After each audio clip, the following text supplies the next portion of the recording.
जय हिंद, जय बिहार, जय श्री राम। आज आप लोगों को रामायण का कुछ अंश बताने का प्रयास कर रहे हैं। मैं कोई कथावाचक तो नहीं हूँ, पर रामायण में जो वर्णन है कैकेयी माता का चरित्र, उससे ऊपर उठकर जहाँ तक मैं अध्ययन किया हूँ, जहाँ तक मेरे दर्शन विज्ञान की पहुँच है, वहाँ तक मैं पहुँच करके कैकेयी माता का वृत्तांत हम निकाल कर ढूंढने का प्रयास किए हैं और आप तक सही मैसेज पहुँचाने का मेरा पूर्ण प्रयत्न है। माता कैकेयी पुत्र वात्सल्य, त्याग, बलिदान, समर्पण की प्रतिमूर्ति कही जाती हैं। माता कैकेयी, अगर मैं पूरे रामायण में अगर देखूं तो इनसे त्याग और बलिदान की मूर्ति कोई नहीं, पर इन्हें नगण्य मात्र कर दिया गया है। आइए हम इस पर एक झलक डालते हैं कि कैसे अपने आप में कितनी बड़ी कुर्बानी माता कैकेयी दी और कलंकित समाज में हुई, और कुछ नहीं किसी से कही। और क्यों नहीं कही? इतने बड़े कलंक लेने के बावजूद भी रामायण ग्रंथ में वर्णन हुआ, पूरे दुनिया में उनको कलंकित किया गया, पर क्यों कुछ नहीं कही दुनिया वालों से? तो फिर आपका ये प्रश्न होगा कि क्या आपसे कही है? बिल्कुल जायज प्रश्न है। तो तुलसीदास से भी तो आके नहीं कही थी, महर्षि वाल्मीकि से भी आके नहीं कहते राम की वृत्तांत। ये मेरा तर्क है। आइए इस पर एक नजर डालते हैं। एक बार एक राजा की सहायता के लिए राजा दशरथ जी रावण से युद्ध करने गए थे। रावण का उनका आमना सामना हुआ और उनके सारथी स्वयं कैकेयी थी। और कैकेयी के पिता ही राजा दशरथ जी से सहायता मांगे थे। रावण उन पर अत्याचार करता था। राजा दशरथ जाते हैं उनकी सहायता के लिए, और इस तरह से रावण और राजा दशरथ का महान युद्ध, घमासान युद्ध छिड़ जाता है। और उस रथ की सारथी स्वयं कैकेयी थी। कैकेयी एक महान योद्धा, विद्वान, अब अच्छा सारथी तथा युद्ध कला में निपुण स्त्री थी। रावण जैसे ही आघात करता है, राजा दशरथ को तीर लग जाता है और घायल होकर वो मूर्छित हो जाते हैं। इस तरह से एक सारथी का कर्तव्य निभाते हुए कैकेयी उन्हें वापस रणभूमि से लेकर जाना चाहती है। तो रावण अट्टहास करता है, व्यंग करता है राजा दशरथ पर और कहता है कि आज तक ना ही तो इक्ष्वाकु वंश में कोई पैदा लिया था, न लिया है, न लेगा, जो रावण का मुकाबला कर सके। इस बात को सुनकर कैकेयी को बहुत पीड़ा होती है, क्योंकि उनके पिता की सहायता के लिए आई थी। राजा दशरथ मूर्छित अवस्था में थे। उसे अति वेदना महसूस हुई और शस्त्र उठाकर कहती है रावण को कि ऐ रावण, अगर तुम महारथी है तो मुझसे मुकाबला कर, युद्ध कर मुझसे। रावण को ललकारती है, तू मुझसे युद्ध कर। यदि रावण यहाँ युद्ध करता कैकेयी से तो परास्त हो जाता रावण, क्योंकि युद्ध कला में निपुण थी कैकेयी। उसे एहसास हो गया कि रणभूमि में ललकारने वाली कोई मामूली औरत लड़की नहीं हो सकती है, और इस तरह से वो बहाने बनाता है। मैं इसका प्रमाण दूंगा कि रावण युद्ध में हार जाता। अगर रावण महान था और योद्धा था तो फिर राम से लड़कर क्यों नहीं सीता को ले गया था, अपहरण क्यों किया था? ये मेरा तर्क है। मैं फिलॉसफी से इसे खंडित करता हूं कि रावण पराक्रमी नहीं था, वो युद्ध कला में निपुण भी नहीं था, वरना कैकेयी का मुकाबला करता और युद्ध में निश्चित रूप से वो परास्त हो जाता। वो बहाने बनाता है रण क्षेत्र में कि मैं औरतों पर वार नहीं करता। तो औरतों पर वार नहीं करता, पर औरत को छल से अपहरण कर सकते हैं, यह नीति कहती है। तो इस तरह से वो बिल्कुल दुष्ट विचार का था, विद्वान होते हुए भी दुष्ट विचार का था रावण। और इस तरह से रण क्षेत्र से वो चला जाता है और कैकेयी राजा दशरथ को वापस लेकर के चले आती है। इस प्रकार राजा दशरथ का विवाह कैकेयी के साथ होता है। कैकेयी ने सुना था इक्ष्वाकु वंश यानी राजा दशरथ के वंशजों का अपमान का वो घुट पी रही थी कि कैसे बदला लेना है, जो अत्याचारी रावण का अंत कैसे करना है। राजा दशरथ का विवाह कैकेयी के साथ होता है। जिंदगी चलती रहता और ये मन में उसकी वेदना हमेशा डसते रहती है, पर वो कहती नहीं किसी से। समय बीतने के उपरांत उनकी 3 रानियां थी। कौशल्या से राम, सुमित्रा से लक्ष्मण और कैकेयी से भरत और शत्रुघ्न जन्म लेते हैं। वक्त बीतता जाता है, धीरे धीरे बाल्यावस्था में ही सबसे अधिक माता कौशल्या कैकेयी से, मतलब सबसे अधिक माता कैकेयी राम से प्रेम करती थी। चारों पुत्र में अति प्रेम राम से करती थी। राम के देखे बगैर एक पल उनका जीवन बीत जाए ऐसा नहीं होगा। खिलाना पिलाना नहलाना यहाँ तक कि 7 सुलाना भी माता कैकेयी ही राम से करती थी। राम के साथ रखती थी, पल पल पलकों पर बिठा के रखती थी। वक्त आहिस्ता आहिस्ता बीतते जाता है। बाल्यावस्था में एक दिन तीनों बहनें बैठकर आपस में बातें कर रही थी। राम के मुखमंडल की छवि। कैकेयी माता कहती हैं कि ऐ दीदी, जब राम सोते हैं तो उनके मुखमंडल पर एक अलौकिक शक्ति दृश्यमान होता है, जैसे लगता है मैं निहारता रहूं, देखता ही रहूं। उस मनोरम दृश्य का चर्चा कैकेयी करती हैं। माता कौशल्या के मन में हलचल मच जाता है, क्यों मैं दृश्य मैं भी देखूं। एक दिन क्या करती हैं, कैकेयी माँ के शयन कक्ष में पहुंचती हैं। माता कौशल्या कहती हैं, बहन आज राम को मेरे शयन कक्ष में सोने दे। माता कैकेयी बेचैन हो जाती हैं, तड़प उठती हैं, क्योंकि वो राम के बिना जी नहीं सकती हैं। पर क्या करें, बेबस हो जाती हैं। राम को उंगली पकड़ती हैं माता कौशल्या, आगे आगे राम, जैसे मालूम खींच रहे हों, और पीछे से आगे आगे कौशल्या माता, पीछे से राम उंगली पकड़ के चल रहे हैं। किसी तरह वो जबरदस्ती शयन कक्ष कौशल्या माता के शयन कक्ष तक जाते हैं और माता उन्हें सुलाने का बहुत प्रयत्न करती है। सर सहलाना, पैर पांव दबाना, लोरी सुनाना, तरह तरह के उन्हें अपने प्रयत्न करती हैं कि हम किसी तरह राम को सुला दें।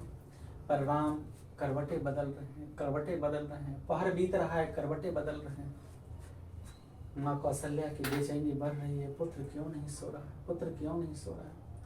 अंततः विवश होकर पूछते हैं, हे पुत्र, क्या तुम्हें नींद नहीं आती। तो कहते हैं राम, हे माते, मैं छोटी माँ के बिना सो नहीं सकता, मुझे नींद नहीं आती। जब छोटी माँ मुझे लोरी सुनाती हैं, हाथ सर पर प्यार से फेरती हैं, तुरंत नींद आ जाता है। बहुत बेचैन होती हैं कौशल्या माता, मैं क्या करूं, एक तरफ पुत्र का सुख।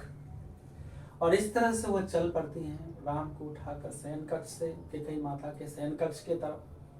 तो देखते हैं कि राम आगे और कौशल्या माँ पीछे। यहाँ राम लेके आ रहे हैं कौशल्या माता कैकेयी माँ के कक्ष तक। यहाँ तो जैसे ही कैकेयी के शयन कक्ष से कौशल्या माँ राम को लेकर जाती हैं, तो विक्षिप्त अवस्था में, विरह वेदना में कैकेयी माता डूब जाती हैं और दरवाजे के पल्ले को सटाकर उसमें इस तरह से अड़ करके और रोते रखती है, एकदम विक्षिप्त अवस्था में, पागल की तरह, मतलब अंदर ही अंदर घुट के कपस के रोने लगती है। थोड़ी सी सिसकियां तो माँ कौशल्या को भी सुनाई पड़ी थी, पर वो चली गई। जब वापस आती हैं तो देखती हैं दरवाजे पर कोई सिसक रहा है।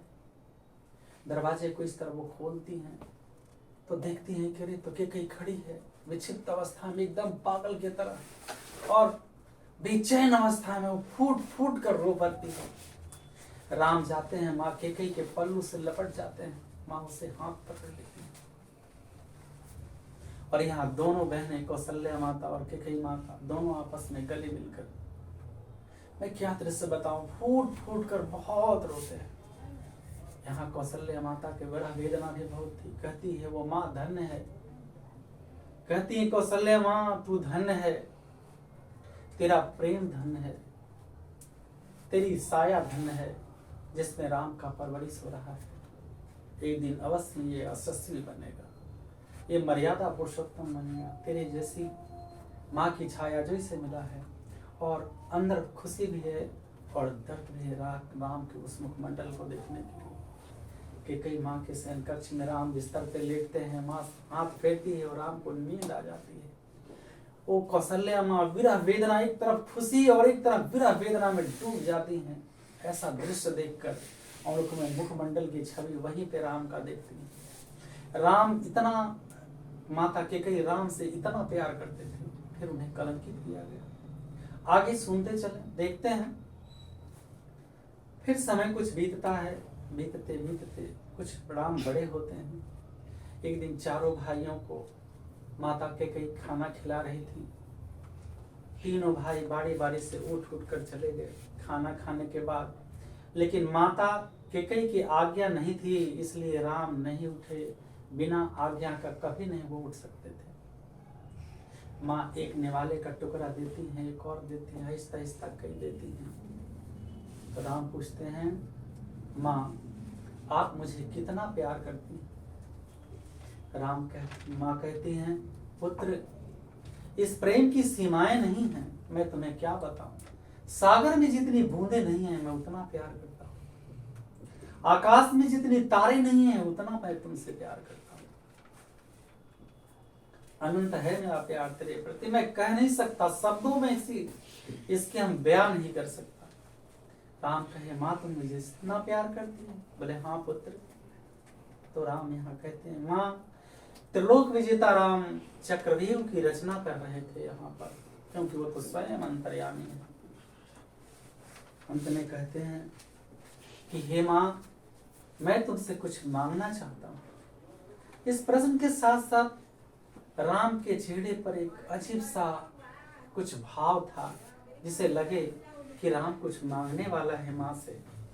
माँ कहती हैं, राम के कहने से पहले, पुत्र तुम्हें कुछ चाहिए तो सिर्फ एक आदेश दो। राम कहते हैं, माँ चाहिए मुझे, पर बहुत वेदना है, शायद तुम ना दे पाओ। माँ कहती है, पुत्र मैं तेरी खुशियों के लिए अपने जीवन भी दे दूंगा, और मुझसे ज्यादा क्या चाहिए? कहते हैं राम, माँ मुझे तेरी जीवन नहीं चाहिए, जो मुझे चाहिए वो क्या आप दे सकती हैं? कहती हैं कि कई माँ, पुत्र मांग कर देखो, तेरे लिए सब अर्पण है। राम माँ को कुछ शब्दों में बताते हैं और कहते हैं कि हे माँ मैं जो तुमसे मांग रहा हूं, अगर आप मुझे दे देंगी तो आप सारे संसार में कलंकित हो जाएंगी। माँ बिना सोचे ही कहती है, तब भी मैं अपने पुत्र की खुशियों के लिए देने के लिए तैयार हूं, मांगो पुत्र। फिर राम कहते हैं, हे माँ मैं जो तुमसे मांगने वाला हूं, अगर मैं वो तुमसे मांग लूं और आप दे देंगी, तो कोई भी स्त्री आपके नाम से अपनी पुत्री का नाम संसार में नहीं रखेगा। माँ तब भी बिना सोचे कहती हैं, मैं तेरी खुशियों के लिए मैं देने के लिए तैयार हूं पुत्र, जल्दी मांगो, क्या चाहिए तुम्हें? राम बहुत सोचते हैं, कहते ये कैसी माँ है, मैं कितना खुश नसीब हूं जो मुझे ऐसी माँ मिली। फिर कहते हैं, माँ जो मैं मांग रहा हूं, अगर वो आप मुझे दे देंगी तो हो सकता है आपका पति आपको परित्याग कर दे। माँ बिना सोचे कि कई माँ कहती है, पुत्र मैं तब भी तेरी खुशियों के लिए सब कुछ दे दूंगा। एक माँ क्या क्या त्यागती है, शायद पुत्र कभी कल्पना में सोच ले तो अपनी माँ को वेदना ना दे, ना उसे कभी कोई अपशब्द कहे। आज के कैसे पुत्र हैं। अंत में माँ तैयार होती है, तब राम कहते हैं कि हे माँ जो मैं आपसे मांगने वाला हूं, अगर मैं मांग लूं तो आप विधवा भी हो सकती हैं। कई माँ विक्षिप्त हो जाती हैं और मूर्छित होकर वो गिर पड़ती हैं। इतना सुनते ही राम उनकी मूर्छा ठीक करते हैं, उन्हें बैठाते हैं। चेता अवस्था में जब केकई आती हैं, बहुत सोचने के बाद कहती हैं, पुत्र मैं ये तेरी खुशियों के लिए दुनिया का सारा सुख त्यागने के लिए तैयार हूं। बोलो पुत्र, बहुत दर्द हो रहा है, तुम्हें क्या चाहिए, इतनी देर क्यों? तब राम कहते हैं, त्रिलोक विजेता उस माँ के आगे नतमस्तक हो जाते हैं और कहते हैं, माँ हमें 2 वचन दे। पहला वचन जो मैं तुमसे मांगूंगा ये बात तुम किसी से कभी कभी भी नहीं कहोगी, अपने पति से भी नहीं कहोगी। माँ बोली, पुत्र मैं ये तुम्हें वचन देता हूं पहला कि मैं ये बात कभी किसी से संसार में भी नहीं कहूंगा, अपने पति से भी नहीं कहूंगा। तब राम कहते हैं, माँ तो हमें दूसरा वचन दे कि जब मैं ब्याह कर आऊंगा तो आप हमें वनवास देंगी। जरा सोचिए, जो माँ राम के पलकों पर बिठा के रखे, एक पल के लिए दूर ना कर सकती है, भला वो माँ राम को वनवास क्या देगी। फट से कहती है, पुत्र मैं ये तुम्हें नहीं दे सकता, क्योंकि मैं तेरे बिना जीवित नहीं रह सकता। तू ही मेरी धड़कन है, तू ही मेरी साया, तू ही मेरी सांसें है, और तेरे सिवा कुछ नहीं चाहिए। तब राम याद दिलाते हैं, क्योंकि राम त्रिलोक विजेता चक्रव्यूह का रचना कर चुके थे। तब राम कहते हैं, हे माँ, रघुकुल की रीत आपको याद नहीं? रघुकुल रीत सदा चली आई, प्राण जाए पर वचन न जाई। माँ आपने हमें वचन दिया है। और इस प्रकार के कई माँ विवश हो जाती हैं और कहती हैं, बहुत उनके मन के अंदर जरा महसूस करे कितनी वेदना है, कितनी व्यथा है, कैसे अपने मन को संभाल रही होगी और चक्रव्यूह में कैसे बाहर निकल पाएंगी। नहीं, अंततः कहती हैं, पुत्र मैं ये तुम्हें वचन देता हूं कि जब ब्याह कर आओगे तो मैं तुम्हें वनवास दूंगा। और उसी समय से विरह वेदना में डूब जाती है। राम तो बहुत प्रयास करते हैं कि माँ प्रसन्न रहे, पर माँ क्या प्रसन्न रहेंगी। समय बीतता जाता है, समय बीतता जाता है, बिल्कुल सब खत्म होता है। सब कुछ होने के बाद राम का ब्याह होता है, वो खुशियों में डूब जाते हैं और माँ पल भर के लिए कई माँ भूल जाती हैं। वक्त बीत रहा है, त्रिलोक विजेता राम स्वयं भगवान के विष्णु के अवतार अब सोचते हैं, मैं माँ को याद तो नहीं दिला सकता। क्या क्या करते हैं, अंततः सरस्वती से विनती करते हैं। सरस्वती भी विचलित हो रही थी, यहाँ मैं कैसे करूं, कैसे याद दिलाऊं कि कोई इस बात का, बहुत विचलित हो गई। अंततः मंथरा का सहारा ली और मंथरा उसे याद दिलाई।